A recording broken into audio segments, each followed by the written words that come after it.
నిర్మాణాలకు సంబంధించి 3 ఆప్షన్స్ పెట్టుకొచ్చాడు జగన్మోహన్ రెడ్డి. టోటల్‌గా 30 లక్షల ఇళ్ళు ఇవ్వాలనుకున్నాడు. అందులో 19 లక్షల మందికి చేతికి స్థలాలు కూడా ఇచ్చేసారు. కన్‌స్ట్రక్షన్స్ కూడా బిగిన్ అయిపోయినాయి. 7 లక్షల ఇళ్ళు పూర్తయినాయి. మొన్న ఈ మధ్యన చంద్రబాబు గారు ఇనాగరేట్ చేసిన 3 లక్షల ఇళ్ళు కూడా జగన్ టైంలో స్టార్ట్ చేసినవి. అంటే టోటల్‌గా 11 లక్షల ఇళ్ళు జగన్ ఇప్పటికి 10 లక్షల ఇళ్ళు అక్కడికి పూర్తి చేసినట్టు.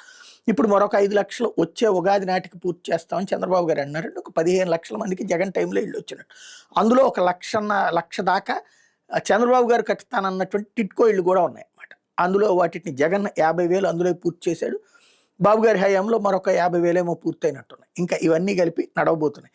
అయితే ఇప్పుడు సమస్యల్లో ఏంటంటే బిల్లులు చెల్లించకపోవడం. అసలే అది అతి తక్కువ లాభం వస్తుంది. ఒక ఇల్లు కడితే 10,000, 15,000కి మించి లాభం రాదు. కానీ కొన్ని సంస్థలు ముందుకొచ్చినాయి. 10, 15,000 లాభంతోనన్నా చూసుకుందాం అన్నటువంటిది. అది కూడా బల్క్‌గా కడితేనే కొంచెం తేడా వచ్చిందా అది కూడా లాభం గోబం అయిపోతుందన్నమాట. అట్లాంటి సిట్యుయేషన్‌లో కడుతుంటే వాటిని కాస్త వాళ్ళకి బిల్లులు చెల్లించకపోవడం అన్నటువంటి సరికొత్తదైనటువంటి సమస్యని సాక్షి హైలైట్ చేసింది. పేదల ఇళ్ల నిర్మాణ ఏజెన్సీలకు సర్కారు 80 కోట్లు బకాయి పడింది. డిమాండ్ చేసినంత కమిషన్ ఇచ్చే కంపెనీల బిల్లులకే మోక్షం లభిస్తుంది. 20% పైగా కమిషన్లు డిమాండ్ చేస్తున్నారు.